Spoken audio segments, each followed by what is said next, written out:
Haganising Navibia touching up. Hello everyone. Welcome back to Rising Warriors Rachael Kulei. I am Nabi Mia Dachina, woman that travels with the stars. And for those of you that do not know, I am an enrolled member of the Northwest Band of Shoshone Nation.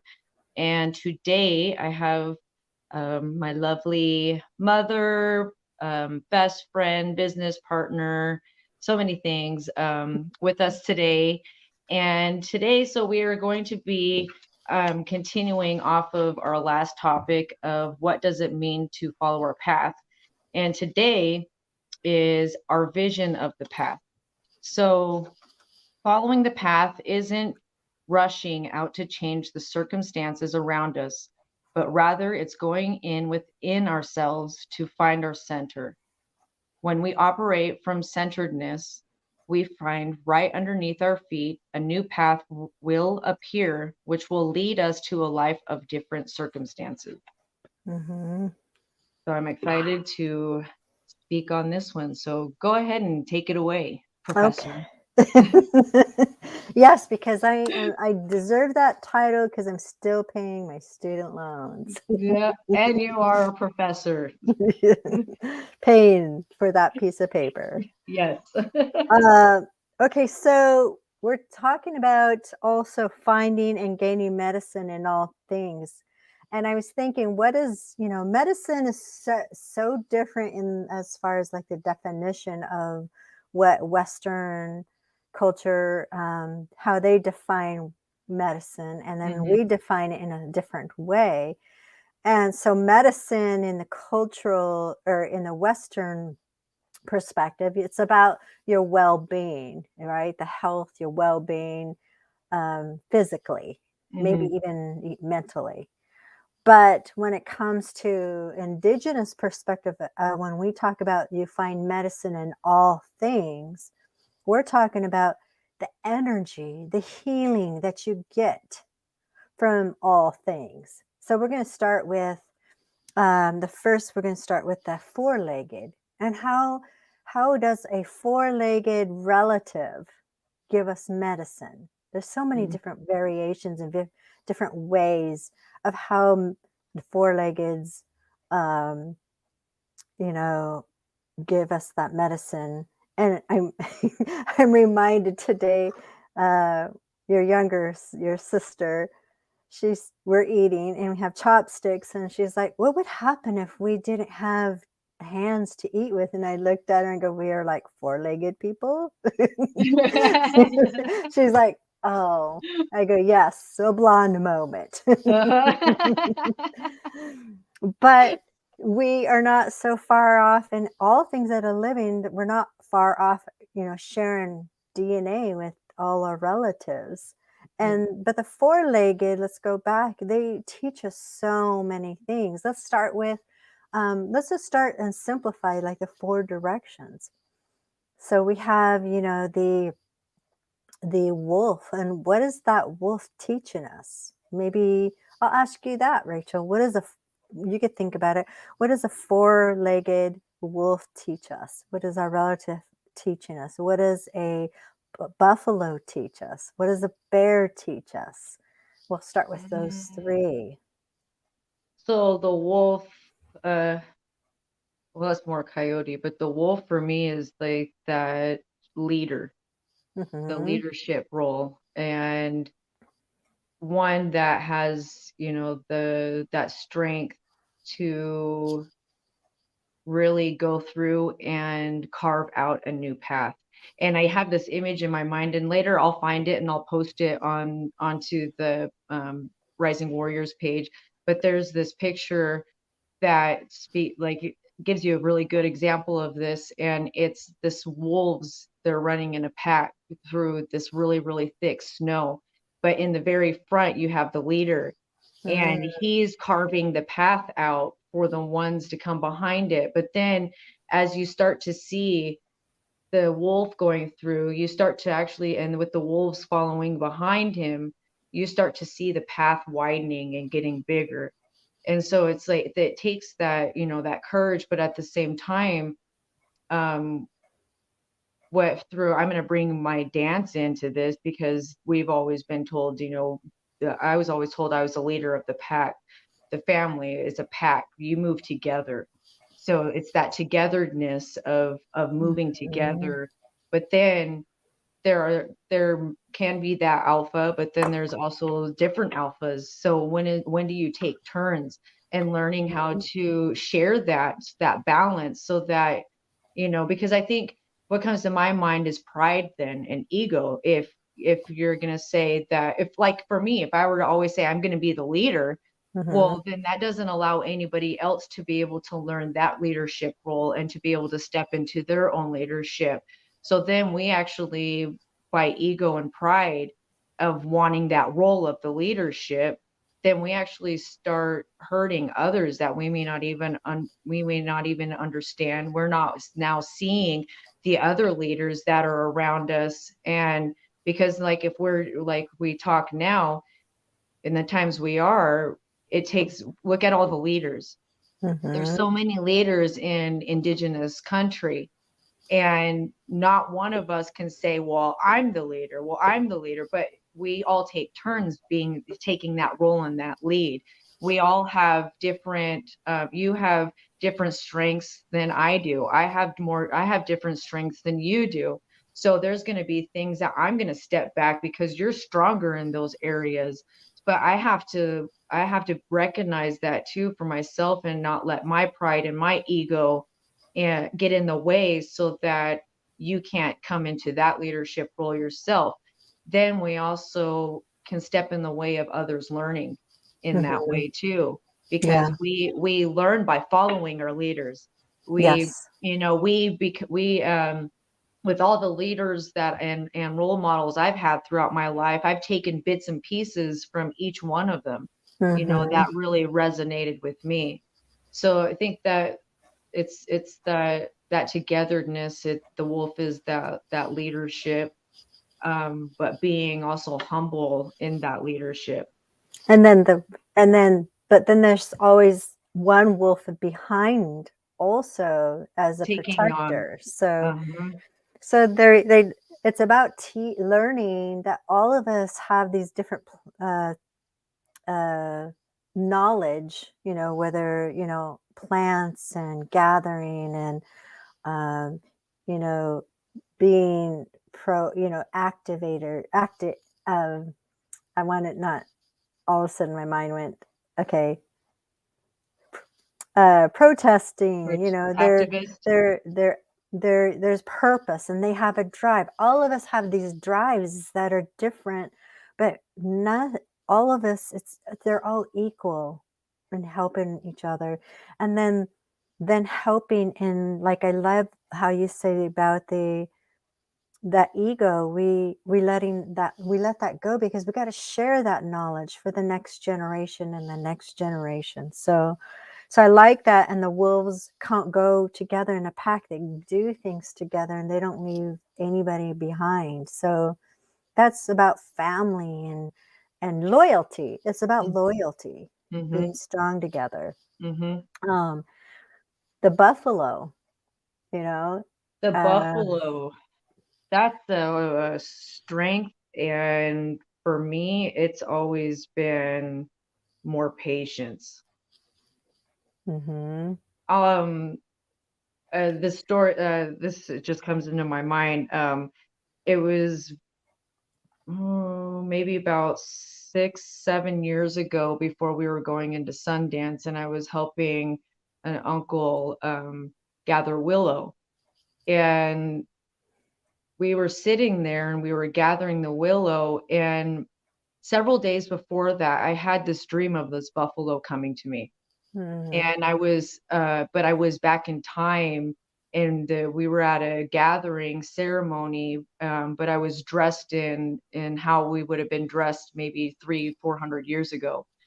And I was sitting there around this fire, and all of a sudden this big buffalo just comes and brushes and puts his head right on the side of me, and he just kind of put there. And when he put his head right there, I just felt this strength, this power. and knowing at the same time he could just bulldoze me over and just trample me. But it was this strength that he and his breath that was breathing into my side that just gave me this strength of like patience.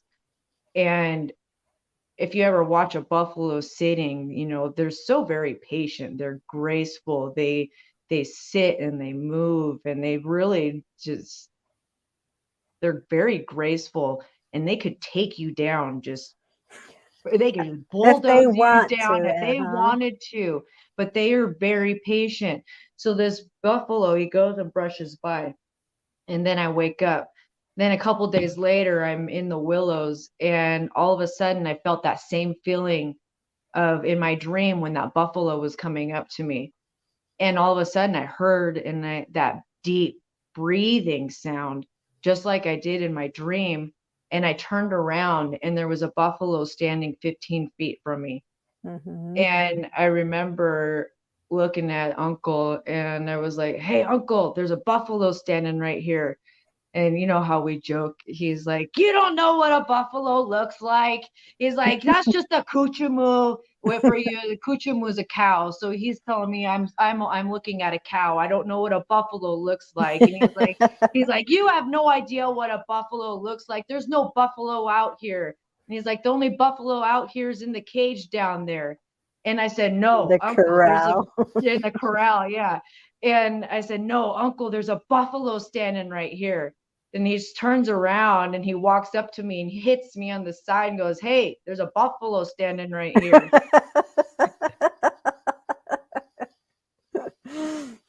so, so, so he is like, "All right." He's like, we gotta slowly walk and get to the truck.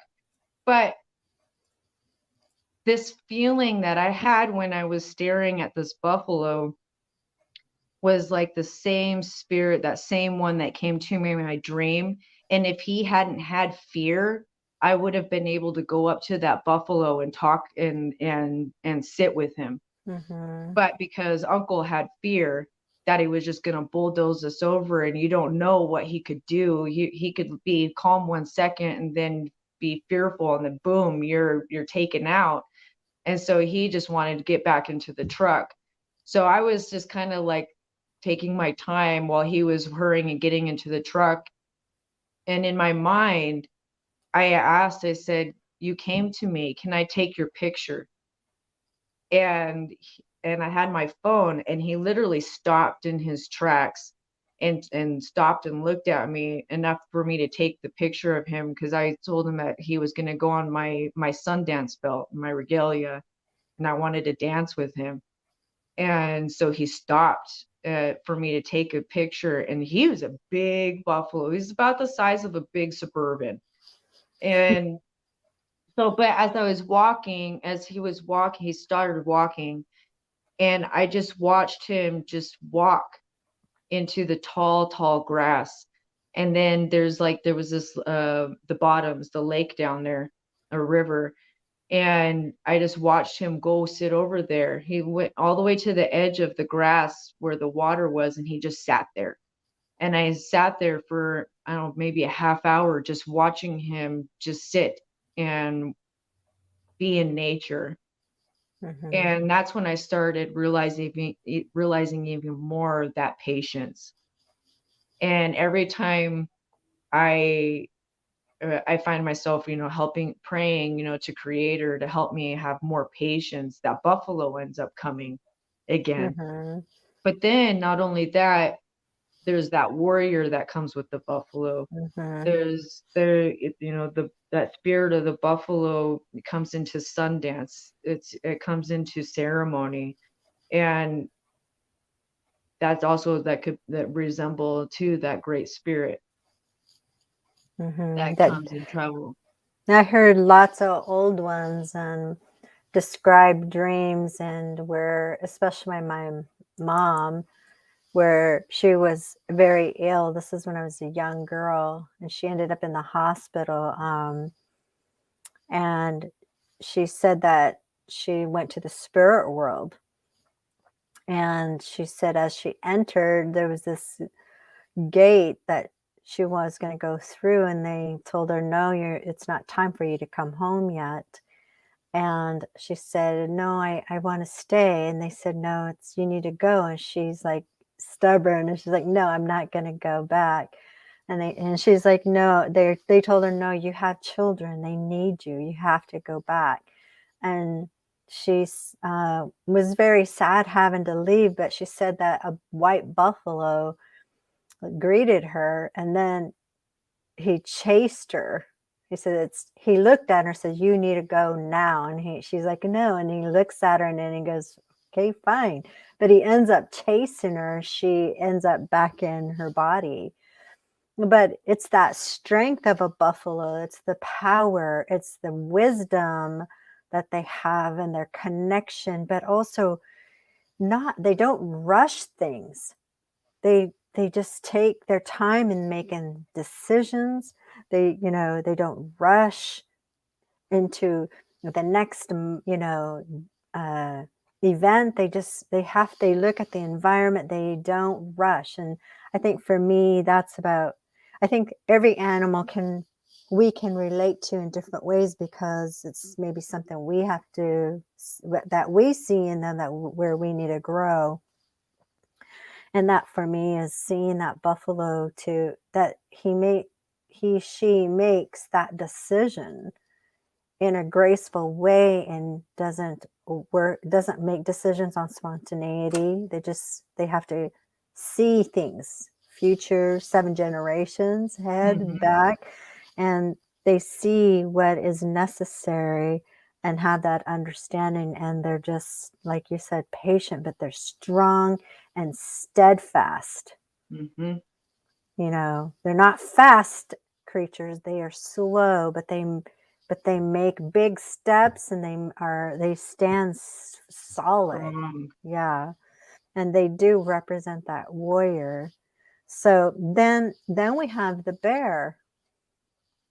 And again, buffaloes travel together as well. It's that family unity, caring for each other's calves, and your nephews and nieces, and you care for everyone. It's not just your own. So then we can learn from the bear. And I'll let you think, because that's we are a bear clan. We're a bear clan. Our family's a bear clan.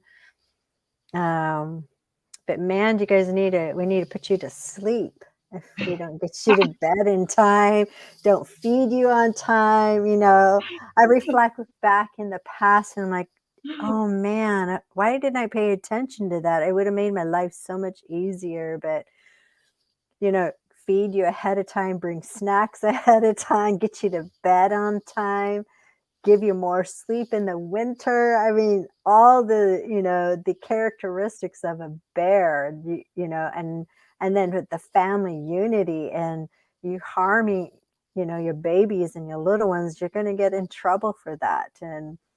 And you get pushed and pushed and pushed and pushed, and then you snap. Then it's just like a bear. It's like, boom, you're done. And that's where we have to be really careful, as that we have that medicine, is we have to watch ourselves and be careful, because we could harm someone. But I want to hear from you, that bear medicine, and what so the bear teaches you. A story comes into mind. So a long time ago, there was this old woman that was traveling through the mountains, and she was sick. And she come up on this village, and she come walking down into the village, and there was all of these teepees lined up down this path. And the first one she came up to was a wolf. And she asked the wolf, is there anything that I can do? Can you help me? Do you have any water? And the wolf said no. So she go, okay. So she went to the next one, and it was the rabbit. And she asked the rabbit, do you have any food? Do you have any, can I stay here? Can I just sleep and rest? I'm tired. I'm sick. And the rabbit said, no, we don't have room. So then she goes down to the horse, and the horse, she's asking again, can do you have any place I can lay and feed me and water, and I just need a rest and I need help. And he said, no, I'm sorry, we can't help you. So this woman, she started going down to the eagle and to the buffalo and all these different animals, and each one of them kept turning her away and saying, no, we can't help you, we don't have enough water to spare or food to spare, until she came to the very end and she was about to turn around, but she saw the bear. And she saw the bear sitting inside the teepee, and there was a fire going, and they had the flap up. And Mm-hmm. so she said, okay, I'll go over here. So she walked down to the bear and said, can I have some water? And the bear was already standing there with the water, and said, come in. And she goes, and the bear said, sit down, rest, here's some blankets. And so he put the woman to rest and let her sleep throughout the night and just kept watching over her. The next morning she woke up, and she said, he asked the woman, what can I do to help you? I don't know what you need. And she goes, well, there's this medicine up in the mountains that I need, but I don't have the strength to go get it. And he goes, well, I'll go find it. So Mm-hmm. she described what this medicine looked like and what it smelt like and where to find it. So the bear went up to the mountains and come back with this medicine and said, is this the medicine? And she said, yes, this is the medicine that I needed to get better. I need to take. Now I need you to prepare it into a tea. So the bear prepared this medicine into a tea for her. So she drank that tea throughout the day. And then the next morning, again, the bear comes to the woman and says, what can I do for you again? And she says, okay, I need this next medicine. And it was a bear root. She says, I need this medicine for my cold and for my chest. And so, but she says, you have to go way up into the mountains, and you got to dig into the rocks. And and she said what it looked like. And so he went up into the mountains and come back with this root and gave it to her. And so she started eating the root and teaching him how to different ways to prepare this medicine. So the next morning again, she woke up and was feeling a lot better, but she still needed another medicine. So he asked again, what can I go do? So she sent him back up to the mountains again to go to get a different medicine. And when he come back, she turned into creator. And when he got back into his teepee, the woman was no longer standing there, and it was a man. He said in white, who said it was creator standing there, and said that you were the only one that welcomed me into your home, not knowing who I was. You're the only one that had the strength to go find this medicine and has the patience and the understanding and the willing to understand how this medicine works and how to help people. You have the compassion and you feel for people and you understand and you see them. So you have the ability to heal people and to take that sickness and that pain from them. So because you did these things for me, I'm gifting you with the medicine. Ah. So that's where I was told is when creator gave the bear the medicine for the herbs. So then that's where that all of that with our family, with all of the herbs and the herbology and all of the medicines our family makes, that's what I was told with our family, that bear medicine came to our family. Mm-hmm. Mm-hmm. Yeah, and all our relatives, cousins, all the aunties, uncles, they all make that medicine. Uh-huh. Yeah, I love that. Thank you for sharing that. The bear is a very powerful, and if you were to go and observe a bear, you don't know what to eat, you would follow them, because he knows exactly They know exactly what they need to take. And the patience to, as a mother, how the mother teaches those Mhm. cubs and prepares them, doesn't just say, okay, go ahead and do whatever. She prepares them and shows every way possible to live and to survive so that they could be independent bears as they get older. So that's lessons from these four-leggeds. And then we have the winged one, and that's like I said, I'm going to simplify with the four directions that we have: the eagle, the biagwea. So, the biagwea is, for me, rises above all. When there's contention, when have the perspective. They don't stay in the midst of that chaos, and that's things that are happening currently, and they don't stay there. They go above, and they have a different perspective, and they're able to see all things in that perspective. And I think that's where we have to be bigger. We have to ask Creator, help me to be a Guia. Help me to rise above these human ways, these human errors, and that I be more than that. And I Mm. fly and I soar above. And also learning to just go with the flow instead of resisting, and then soaring, because it is soaring. I got a glimpse of it. I When I was younger, I did a paragliding, and that soaring where you're just letting the air rise and move you, and you're just flowing gently up in the air, and is the most exhilarating feeling.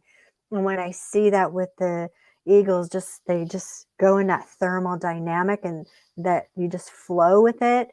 It is the most exhilarating feeling, and I love watching them as they just glide.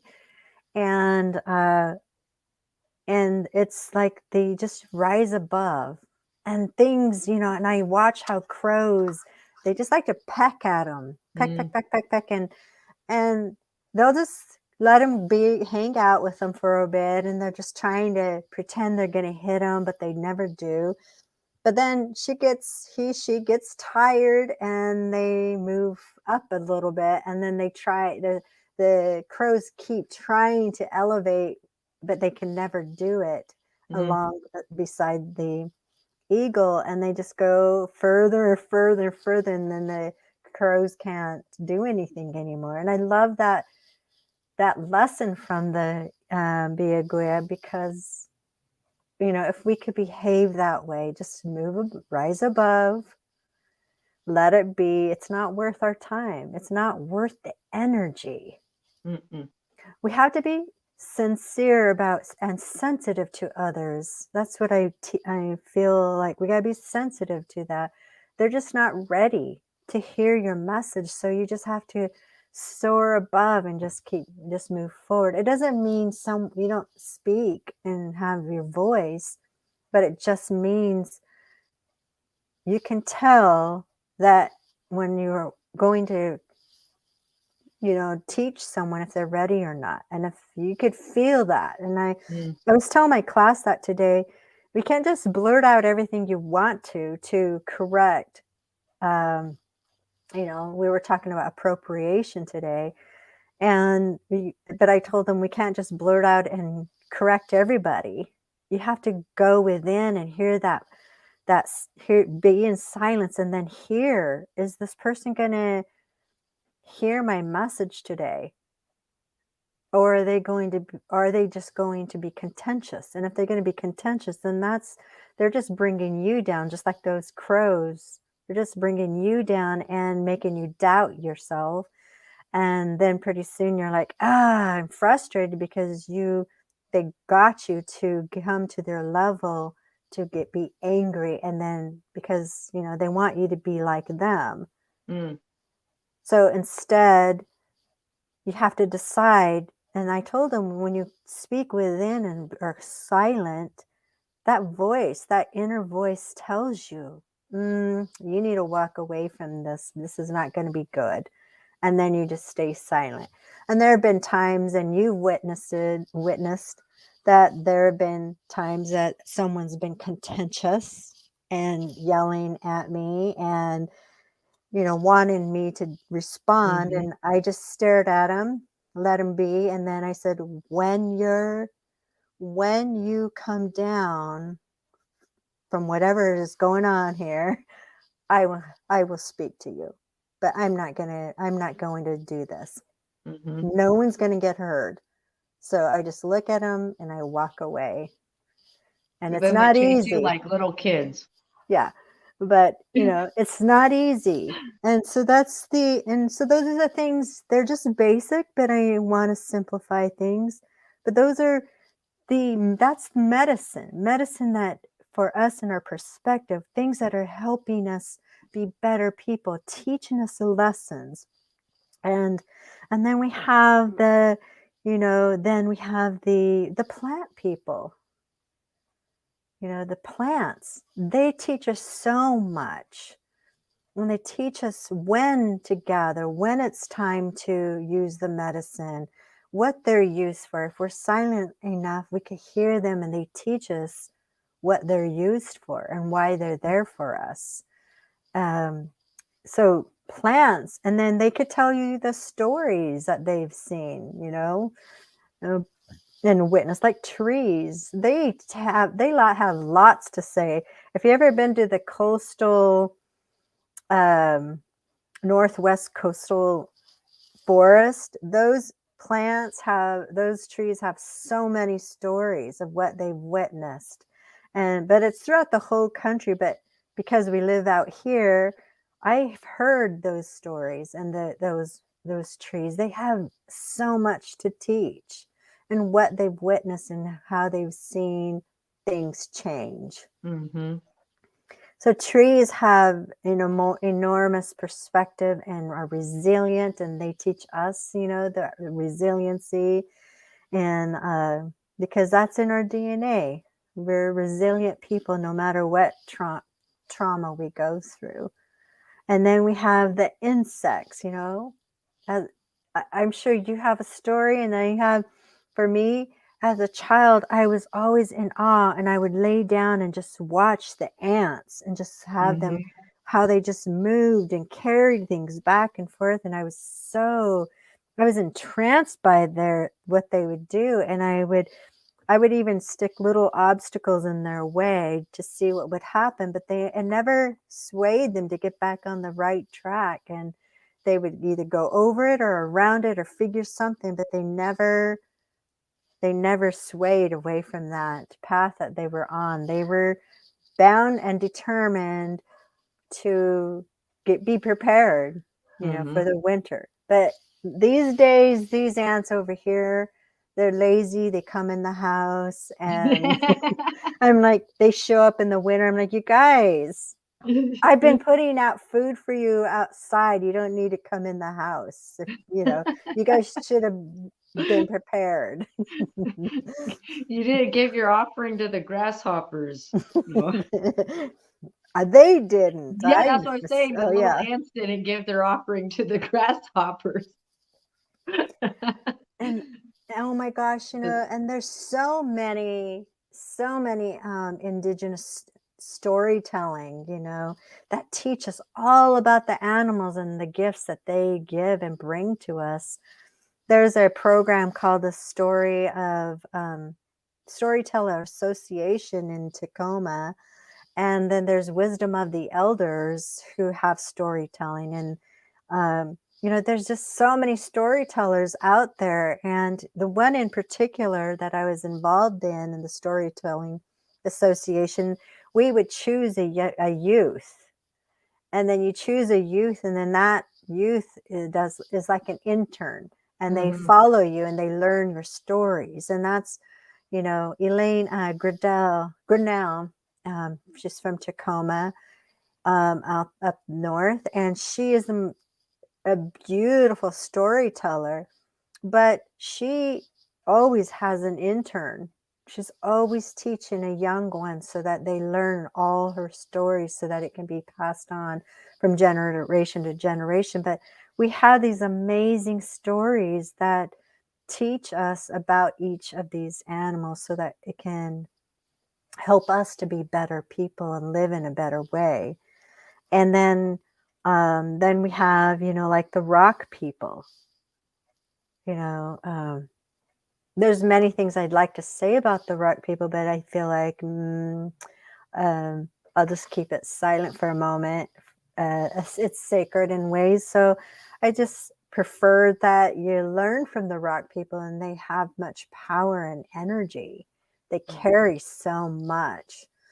And again, paying attention to them and have gratitude, um, have purpose for them. They want to be used. Just like the plants, you know, they're sad that they're not being used in like the old ways. Mm-hmm. They get really sad that they're just sitting there going to waste and not being used properly. But on the other hand, you have to be careful. You don't just go and hoard all the plants and just pull the roots and everything out. Then they're never coming back. You have to learn to pick correctly so that they can grow again the next year. So when we walk in power, then we find that medicine and every person also that we encounter. That one's a hard one to swallow for me. So we can learn from human beings, which, I know we do, but in all people that we encounter, how do we find medicine in each person that we encounter? Think about that one, Rachel.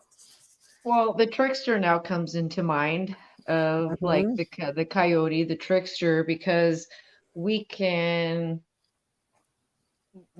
take, okay, two different things. We can either allow the trickster to come in and we can do the woe is me and have a pity party and go down that road, or the trickster comes in and, like with me, likes to actually help me change and get out of places that I may be stuck, because change is different, and Mhm. sometimes we don't like change.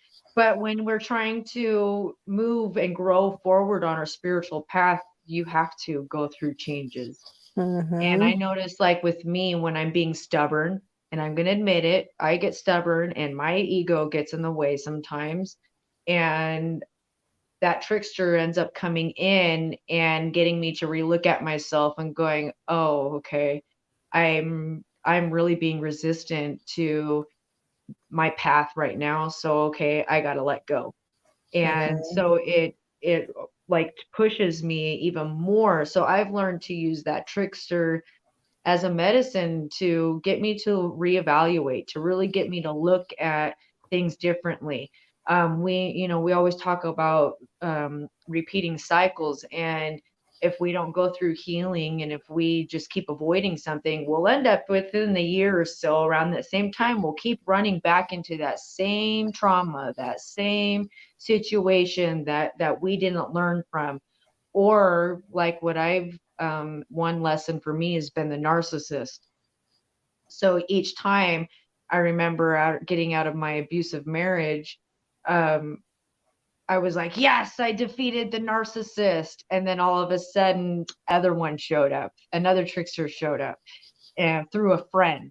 And then Mhm. I had to relearn different situations. So now I had to take lessons and things that I had, um, and mistakes that I made with engaging with arguments and things.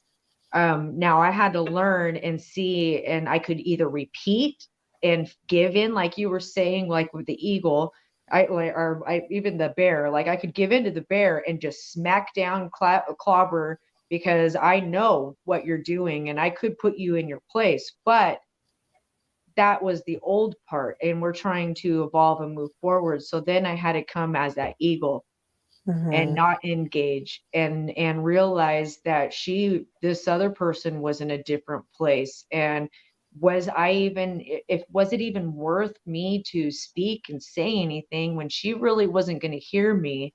And then it's just going to be an argument. And then it could just, you just battle back and forth. Like you were saying earlier, nobody gets hurt.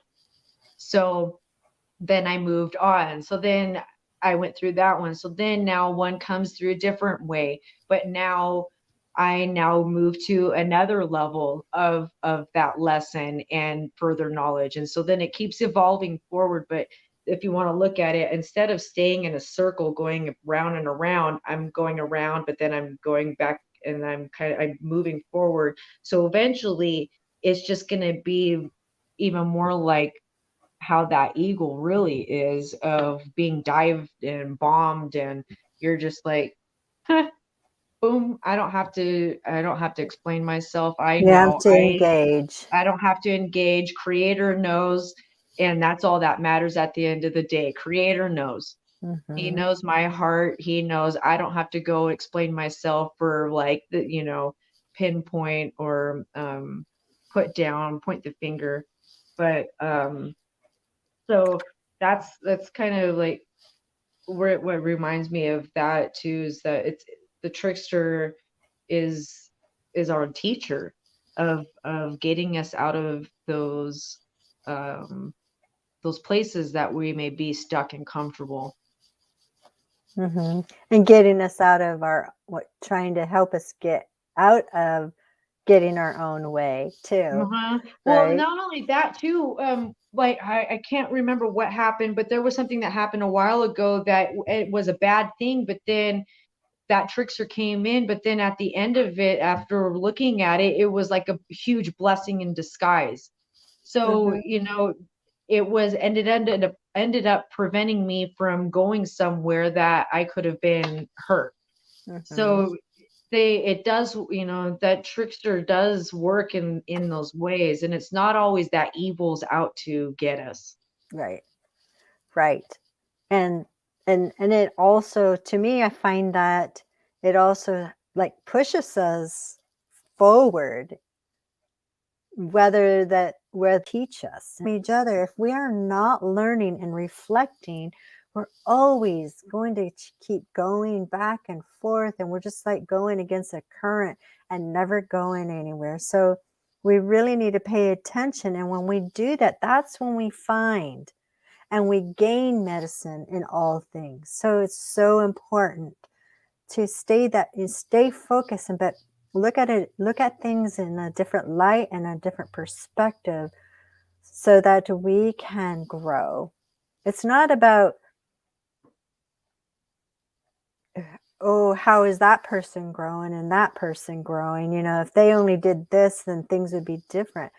Well, no, we got to be responsible for our own actions. We got to be responsible for ourselves, and how are we how are we living our own path? Because their path is different. Creator has something different for them.